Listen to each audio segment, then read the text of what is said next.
ওমরে ফারুক যখন কালিমা শাহাদা পড়ে মুসলমান হয়ে বিশ্বনবীর হাতে হাত রাখলেন, মুসলিম সাহাবীদের মধ্যে খুশি আর আনন্দের বন্যা বয়ে গেল।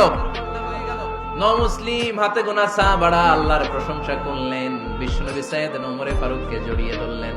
ওমরে ফারুক এবার বিশ্বনবীরে বললেন, নবী গো, আলাসনা আলাল হক, আমরা কি সত্যের উপরে আছি নাকি আমরা ভুলের উপরে আছি? বিশ্বনবী বললেন, বালা নাহনু আলাল হক, আমরাই সত্যের উপরে আছি। সুবহানাল্লাহ পড়েন। আলাসনা আলাল হক, নবী আমরা কি সত্যের উপরে নাই? হ্যাঁ অবশ্যই ওমর, তুমি সত্যের উপরে আছো। ওমরে ফারুক বললেন, তাহলে ফাফিমাল ইখতিফা, তাহলে লুকায় লুকায় আর দাওয়াত দেব কেন? আমি তো কালিমা পড়ে ফেলছি, আসেন আমার সাথে বের হই। ফাফিমাল ইখতিফা, আর লুকায় লুকায় কেন? আসেন আমরা বাইরে বের হই। বিশ্বনবী বললেন, ওমর এটা মাক্কি জীবন, এখানে আমরা একটু গোপনে গোপনে দাওয়াত দিতে চাই। ওমরে ফারুক বলে, না, আমার দায়িত্ব, আমি একটা মিছিল দিতে চাই নবী। আল্লাহর নামের তাকবীর দিতে দিতে দারুল আরকাম থেকে শুরু করে মসজিদুল হারাম পর্যন্ত একটা মিছিল দিয়ে আমি মক্কা কাঁপাইয়া দেব।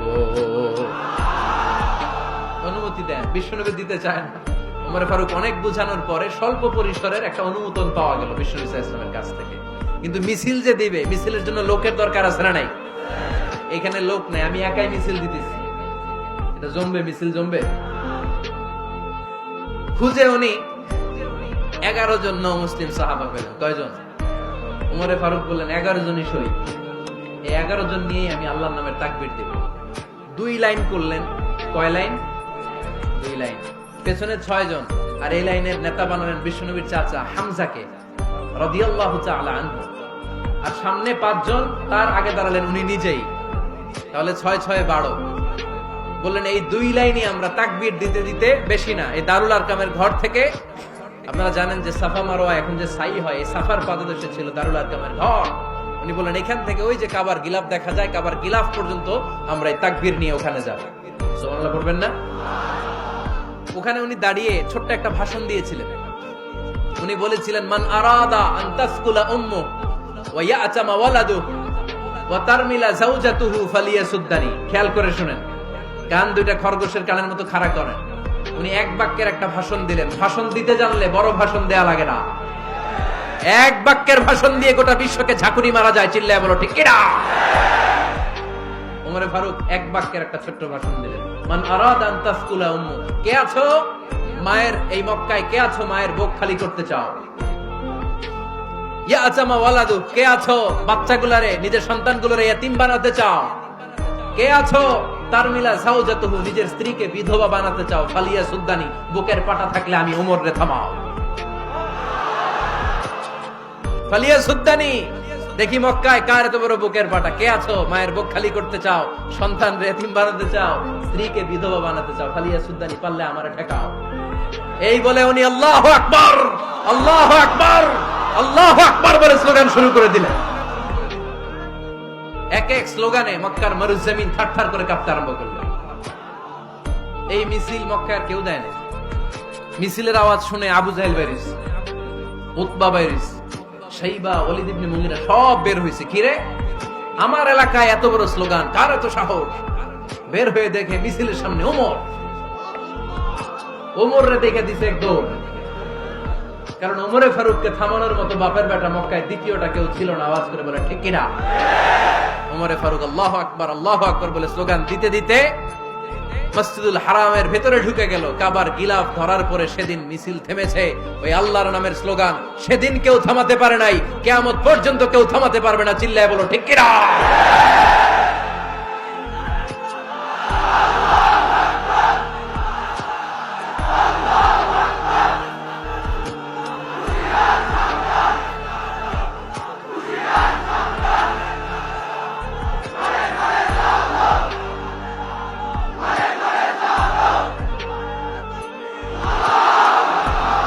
ওইরকম একটা ওমরের দরকার, আমাদের বেশি চাই না। জোরে বলেন ঠিক কিনা?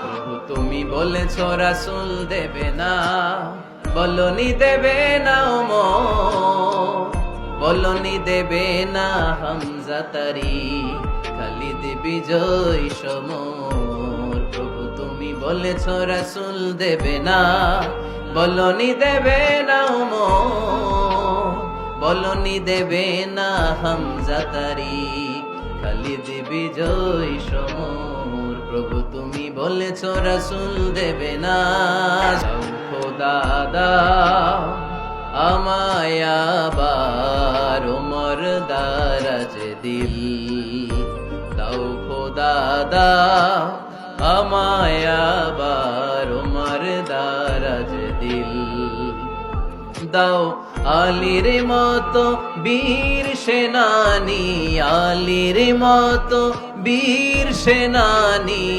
জাগাতে নিখিল, দাও খোদা দাও আমায় আবার উমর দারাজ দিল। সুবহানাল্লাহ পড়েন। একটা উমর লাগবে, চিল্লায় বলেন কয়টা? ওই উমরের অপেক্ষায় বাংলাদেশ সহ গোটা মুসলিম উম্মাহ, ঠিক কি না? একটা উমরই যথেষ্ট। আমাদের সেন্ট্রাল লিডারশিপ নাই তো, আমাদের কি এদিকে লাথি মারলে আমরা ওইদিকে যাই, ওদিক থেকে গুতা মারলে আমরা এদিকে যাই। আমাদের রিপ্রেজেন্টেটিভ, আমাদের প্রতিনিধিত্ব করার মতো কোন কেন্দ্রীয় লিডারশিপ নেতৃবৃন্দ গোটা বিশ্বে নাই, ঠিক কি না? আমরা সেই ওমরে ফারুকের অপেক্ষায়, আমরা সেই ইমাম আল মাহাদির অপেক্ষায়। এই ওমরে ফারুক আমাদের মডেল, ঠিক কি না? থার্ড ইন পজিশন এই পুরা উম্মতের মধ্যে ওনার পজিশন নাম্বার 3। 1 নাম্বার পজিশন বিশ্বনবী, কার? 2 নাম্বার পজিশন কার? আবু বকর। 3 নাম্বার পজিশন কার? ওমরে ফারুকের। বিশ্বনবী বলতেন লা নবিয়্যা বা'দি, লা নবিয়্যা বা'দি, আমার পরে কোনো নবী নাই। ওয়ালা রাসূলা, আমার পরে কোনো রাসূলও নাই। আমার নবীর পরে আর কোনো নবী আছে? আমার নবীর পরে আর কোনো রাসূল আছে? আমার নবীর পরে কোনো নবী নাই, আমার রাসূলের পরে কোনো রাসূল নাই, ঠিক কি না? আল্লাহর হাবিব বলতেন লাউ কানা বা'দি নাবিয়্যুন লাকানা উমর, তবে আমার পরে যদি নবী হওয়ার যোগ্যতা কারো থাকে আমার ওমরের ওই যোগ্যতা আছে। সুবহানাল্লাহ পড়েন। এজন্য আমরা একটা ওমর চাই। কয়টা? বেশি লাগবে? নেতার মতো নেতা কয়টা লাগে? জোরে বলেন কয়টা?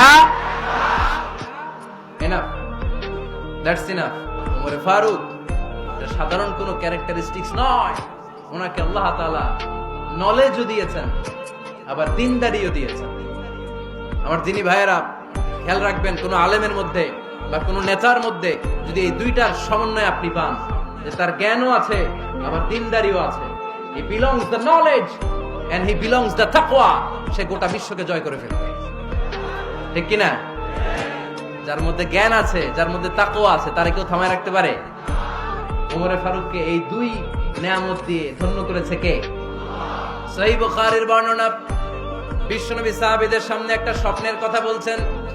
বিশ্বনবী বললেন আমি স্বপ্নে দেখলাম আমার আঙ্গুলের ফাঁকা থেকে দুধ বের হচ্ছে, আমি তৃপ্তি সহকারে দুধ খেলাম। খাওয়ার পরে দেখলাম আঙ্গুলের মধ্যে একটু দুধ লেগে আছে। আমার আঙ্গুলে অতিরিক্ত লেগে থাকা দুধটা আমি ওমরে ফারুকের মুখের মধ্যে লাগিয়ে দিলাম। সাহাবারা বললেন ইয়া রাসূলুল্লাহ, ইয়া হাবিবাল্লাহ, মাযা আওয়ালতা বিহি, এই স্বপ্নের আপনি কি ব্যাখ্যা করলেন, আমরা তো বুঝলাম না।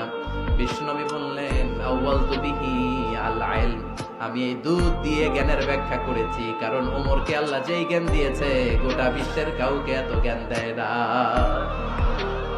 এজন্য স্বপ্নে যদি কেউ দেখেন যে আপনি দুধ খাচ্ছেন, তার মানে আল্লাহ তাআলা আপনার জ্ঞান বাড়ায় দিবেন। ওমরে ফারুককে দুধ খেয়ে অতিরিক্ত দুধের অংশটা বিশ্বনবী আবু বকর রাদিয়াল্লাহু তাআলা আনহুর মুখে দেন নাই, সাইয়েদনা উসমানের মুখে দেন নাই, আলী রাদিয়াল্লাহু তাআলা আনহুর মুখে দেন নাই। স্বপ্নে ওই অতিরিক্ত লেগে থাকা দুধটা বিশ্বনবী ওমরে ফারুকের ঠোঁটের মধ্যে লাগিয়ে দিয়েছে। এই হাদিস থেকে প্রমাণ হয় আল্লাহ তাআলা জ্ঞানের নেয়ামতে সাইয়েদনা ওমরে ফারুককে ধন্য করেছেন। আবার বুখারীর বর্ণনা, বিশ্বনবী সাল্লাল্লাহু আলাইহি ওয়াসাল্লাম আরেকটা স্বপ্নের বর্ণনা দিচ্ছেন। তিনি বললেন তোমাদের সবাইকে স্বপ্নে আমার সামনে দাঁড় করানো হলো, আমি দেখলাম তোমাদের কারো জুব্বা নাভি পর্যন্ত, কারো জুব্বা হাঁটু পর্যন্ত, কারো জুব্বা টাকনু পর্যন্ত। ওমরে ফারুককে যখন স্বপ্নে আমার সামনে দাঁড় করিয়ে দেয়া হলো, আমি দেখলাম ওমরের জুব্বা এত লম্বা, ওমর টেনে হিচড়ে তার জুব্বা নিয়ে সামনে হেঁটে যাচ্ছে। সাহাবারা বললেন ফামাযা আওয়ালতা বিহি ইয়া রাসূলুল্লাহ, ও আল্লাহর রাসূল, এই স্বপ্ন দিয়ে আপনি কি বোঝাতে চাইলেন, আমরা কিছু বুঝলাম না। বিশ্বনবী বললেন আউয়ালতু বিহি আদ-দীন, আমি এই হাদিসের দ্বারা দিনের ব্যাখ্যা করলাম, যার জামা যত লম্বা তার দিনদারি তত বেশি। সুবহানাল্লাহ, আর আসতে পড়েন। স্বপ্নে দেখলেন কোন সাহাবীর জুব্বা নাবি, কোন সাহাবীর হাঁটু, কারোটা টাকলু, কিন্তু ওমর ফারুকের জুব্বা এত লম্বা, ইয়াজুরু থাওবাহু, তিনি তার জুব্বা টেনে হিচড়ে যাচ্ছেন। বিশ্বনবী বললেন, এটা দ্বারা আমি দিন, আমি তাকওয়া, দিনদারি, তাকওয়া এটার ব্যাখ্যা করেছি। তার মানে ওমরে ফারুকের তাকওয়ার সামনে সব তাকওয়া পানি হয়ে যাবে। কারণ সুবহানাল্লাহ, আল্লাহ তাআলা সাইয়েদ ওমরে ফারুককে দ্বীনের জ্ঞান দিয়েছেন, তাকওয়া দিয়েছেন। যুবক ভাইরা, যাকে আল্লাহ তাআলা দ্বীনের জ্ঞান দেয়, যাকে আল্লাহ তাআলা তাকওয়ার এই গুণ দিয়ে সমৃদ্ধ করে, তার জন্য গোটা বিশ্বের সব দরজাগুলোকে ওপেন করে দেয় কে? কত বড় মুত্তাকি ছিলেন সাইয়েদনা ওমরে ফারুক। মদিনার সমাজে কয়জন মুনাফিক ছিল বিশ্বনবী ছাড়া কেউ বলতে পারতেন না। বিশ্বনবী কোন সাহাবীকে মুনাফিকদের লিস্ট দিয়ে যান নাই, একজন সাহাবী ছাড়া। দেখি কেউ বলতে পারেন কিনা ওই সাহাবীর নাম? কি নাম? হুযায়ফা ইবনুল ইয়ামান রাদিয়াল্লাহু তাআলা আনহু। ওনাকে বলা হতো সাহিবু সিররি রাসূলিল্লাহ, আল্লাহ রাসূল সাল্লাল্লাহু আলাইহি ওয়াসাল্লামের গোপন তথ্যের ধারক বাহক। সুবহানাল্লাহ পড়বেন না? বিশ্বনবী ইন্তেকালের আগে মদিনার সমাজে মোট কয়জন মুনাফিক আছে, এই তথ্য আবু বকরকে বলেন নাই, ওমর রাদিয়াল্লাহু তাআলা আনহুকে বলেন নাই, উসমান রাদিয়াল্লাহু তাআলা আনহু, আলী রাদিয়াল্লাহু তাআলা আনহু, আশারাতুল মুবাশশিরিনা বিল জান্নাহ কোন সাহাবীকে বলেন নাই। শুধুমাত্র কেবলমাত্র একমাত্র হুযায়ফা ইবনুল ইয়ামান রাদিয়াল্লাহু তাআলা আনহুর কাছে মুনাফিকদের লিস্টে বিশ্বনবী দিয়ে গিয়েছে। সুবহানাল্লাহ পড়ো। মদিনায় কারা কারা মুনাফিক কেউ জানতো না, হুযায়ফা ছাড়া। কে ছাড়া? নামটা আজকে মুখস্থ করেন, যাতে অন্য কোনো ওয়াজে কেউ জিজ্ঞেস করলে বলতে পারেন।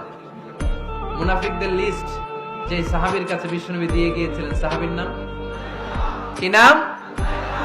নামটা কেমন লাগে? ভাল লাগে? অনেকে আমারে জিজ্ঞেস করে, হুজুর আমার ছেলে হবে আগামী মাসে, একটা নাম দেন। নাম দিয়ে দিলাম হুযায়ফা। যাদের হবে ছেলে, এলাকায় যাদের নেক্সট কয়েক মাসে ছেলে হবে, খালি হুযায়ফা চলবে। কি চলবে? ভাল লাগে? নামটা ভাল লাগে? রাইখেন, অনেক সুন্দর নাম। উনি জানতেন মুনাফিক কারা। দেখেন ওমরে ফারুকের তাকওয়ার লেভেলটা কত হাই। ওমরে ফারুক একদিন হুযায়ফা রাদিয়াল্লাহু তাআলা আনহুর কাছে গেলেন, যে বললেন, হুযায়ফা, বিশ্বনবী ইন্তেকালের আগে মুনাফিকদের নামের লিস্টটা কারো কাছে দেয় নাই, আমার জানা নাই, সাইয়েদনা আবু বকরের জানা নাই, কোন সাহাবীর জানা নাই, তুমি ছাড়া। আমি তোমার কাছে জানতে চাই, আমি ওমরের নামটা ওই মুনাফিকদের খাতায় আছে কিনা আমার একটু বলো। আমার ওমরের নামটা ওই মুনাফিকদের লিস্টিতে একটু আছে কিনা, নামটা একটু বলো। যদি থাকে আমি ভালো হয়ে যাব। আমি নেফাকি দূর করে পাক্কা মুমিন হতে চাই। আমার নাম যদি মুনাফিকের লিস্টে থাকে আমি তো শেষ। হুযায়ফা চোখের পানি ছেড়ে দিয়ে বলে, আমিরুল মুমিনিন, কেমন প্রশ্ন করলেন আপনি? আপনি বিশ্বনবীর শ্বশুর, এই উম্মতে আপনার পজিশন 3 নাম্বার। আপনারে মুনাফিকরা ভয় পায়, শয়তান আপনারে ভয় পায়। আপনি জান্নাতে সব বয়স্ক লোকদেরকে নিয়ে জান্নাতের মধ্যে আগে আগে ঢুকবেন, কেমন করে মুনাফিকদের কাতারে আপনার নাম থাকতে পারে? ওমর, সুবহানাল্লাহ পড়ো। কি বিনয়ী, কি তাকওয়া। হুযায়ফাকে যে ধরতেন, হুযায়ফা একটু বলো না আমার নামটা মুনাফিকদের লিস্টিতে আছে কিনা। ওমরে ফারুকের যদি এই টেনশন থাকে যে আমি মুনাফিক হয়ে গেলাম কিনা, আমাদের এই টেনশন থাকার দরকার আছে না নাই? হ্যাঁ, যেন সব সময় আল্লাহর কাছে দোয়া করতে হবে, আল্লাহ তুমি নেফাকি থেকে আমাদেরকে বাঁচাও। আরো জোরে পড়েন আমিন।